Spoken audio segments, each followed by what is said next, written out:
want to talk a little bit about activating your horse's movements, especially in the beginning when some horses, after you may have been walking for maybe 10 or 15 minutes on the long rein and you're ready to pick up your reins in the walk. And a lot of horses then become a little bit hesitant or protective or nervous or, just not active enough in response to maybe what you're asking with your legs, or they might be afraid to step fully into the contact that you're offering, even if you have soft hands. And the reason that is that horses learn that at certain times, things become more or less comfortable for them. And for a lot of horses, that not so comfortable feeling begins when you start picking up your reins from the long rein that they get to have in the walk warm-up, when you just go on a long, beautiful, maybe walk around your property or around the arena. And so what happens is you have to redirect when you feel whatever the anticipating negativity is that your horse reacts to. It may or may not even be present, but you have to sort of come up with a little bit of a strategic plan. And before I get started and showing you a little bit more about that, I want to just say something about the progressively harsher or stronger leg aids that a lot of people are either using or promoting, and that I am not advocating for. I think that in itself, and what that means is basically is that a lot of people teach that, start asking with a little bit of pressure, then a little bit more with your lower legs, and then if you don't get anything, give your horse a good, real clonking on of your legs, a real, kick, or a real harsh, big kick with both legs. And the horses usually, get a little bit of a, anxious reaction from that, and may either, go momentarily forward a little bit more. But ultimately, if this happens more often, a lot of them learn to just shut down right then and there and say, you know what, you're talking to me in this loud volume and we haven't even quite started yet. I'm just going to protect myself and go inward mentally and physically as well. And what that means is that on a mental note, the horse feels like, okay, I'm not quite ready for you, and you're already shouting. And on a physiological level, what happens is that the nerve endings underneath your legs are like little, I always want to imagine them as if they're little flower blossoms. And they're open, and they need some time in the warm-up to open more fully so that they can receive the information that you're transmitting with your legs and with your weight aids. But if you're right away kicking and saying, hey, come on, we're going now, they shut down. They're like these little flower blossoms that will immediately go close like a clam. And then, there's not a lot you can do to open them up. You basically have to start over because the nervous system says, oh, it's going to get harsh, better, get ready for that. And then as a result, you're going to end up riding with much more, strong and more harshly phrased aids throughout your whole ride possibly.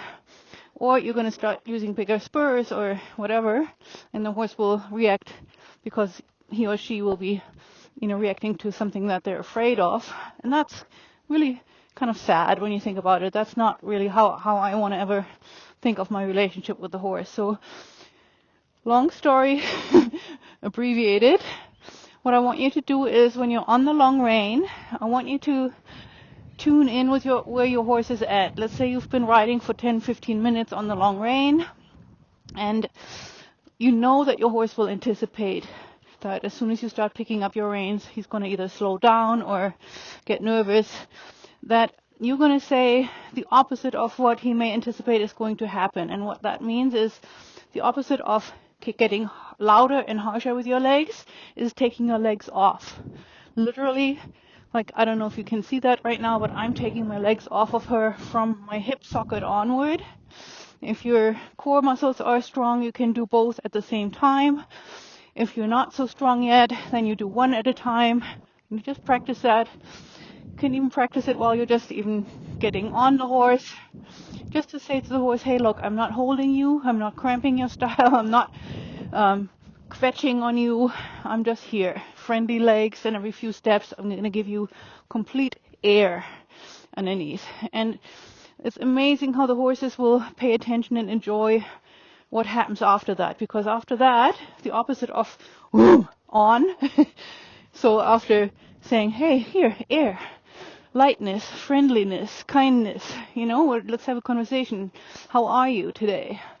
You're gonna then, at some point, gently cup your horse with your lower leg, meaning you will almost like as if you're gonna turn the inner edge of your shoe sole, of your boot sole, inward to cup around your horse's torso, and you will feel, even still on the long rein, you will feel and see if there's a reaction. Is the horse ready? Is he or she warmed up enough to receive that kind little momentary cupping? And is there a response?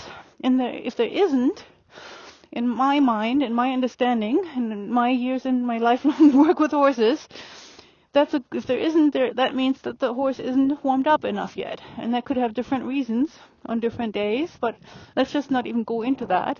Let's just take it as a fact and say, okay, then I'm going to take my legs off again, give air, friendly, maybe I'll move around a little bit the arena. I'm just going to stay here in a large circle for the time being, just so that I can keep talking and keep my train of thought. And then after a couple minutes, you're going to ask again, and you're going to see, like I'm going to do it right now here, suddenly there's the tiniest little bit of a trot happening underneath me. So she's saying basically, oh yeah, I felt that, and I'll do a little something about that, and that's all I want right now. I'm going to be friendly, and I'm going to say, great. I just wanted to see if you can hear me when I talk to you in this little low voice that I like to talk in when I have a friendly conversation with, one of my favorite people. So then again, both legs off, one at a time or both at the same time, whatever feels good. And I'm going to do it again. I'm going to cup, and this time I might add a tiny little bit of a vibrational ding ding hello. And you can see she's open to it. And that shows me, okay, so we're starting to be able to have, a little bit longer of a response to a little bit more of a vibrational input of my lower leg. And as we're doing that again, I'm just going to keep doing that on the long rein, like that. If you have a horse that's resistant, you may have to work on this a little bit, and you may spend a whole session just on this, saying I'm breathing in, breathing out for my down transitions, put a little bit knee pressure for the down transition so that they know that you want them to slow down and go back into the walk. And then up transition, tap, tap, tap, you just sit. You have a tiny little bit of positive tension in your upper leg, and the lower leg goes in the tiniest little impulses, on, every time you sink down into the saddle. And so what you're going to do in effect is you're going to support and emphasize what the horse is offering naturally. So I'm going to do it again. Trot, trot, trot. I might even, if you want to encourage your horse with a little bit of clucking too, that's fine too. But just for the beginning part. You don't want to cluck incessantly, And then you might change directions. You can do a serpentine pattern. You can do all kinds of things.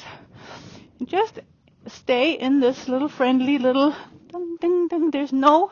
I have no spurs on her. I have nothing, no whips, nothing yet. I'm just taking the temperature, and I'm just going to say to her, hey, look, can we have a little bit of trot? And I don't care where the head is. I don't care if it's a big trot, if she moves off of her hind end, impressively or not. All I care is that we're saying we're having this new level of a tone of a conversation. Let's do it again. So, and you can tell how she's paying attention to me. And this horse in particular is a little bit of a mixture of both.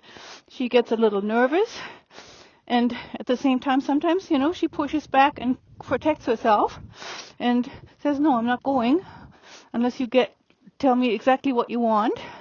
And then again, you always come back to baseline. If you want to recondition your horse and your own riding a little bit, you have to be willing to just put in the time and say, okay, let's go for a reset here, So now I'm going to go and pick up very gradually, going into shoulder to shoulder mode.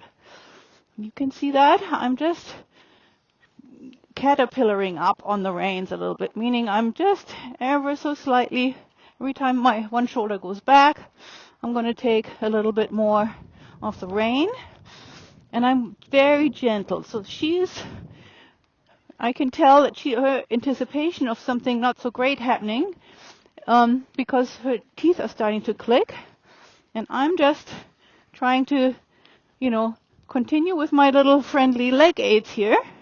I'm just going to say, hey, actually nothing is happening, nothing bad.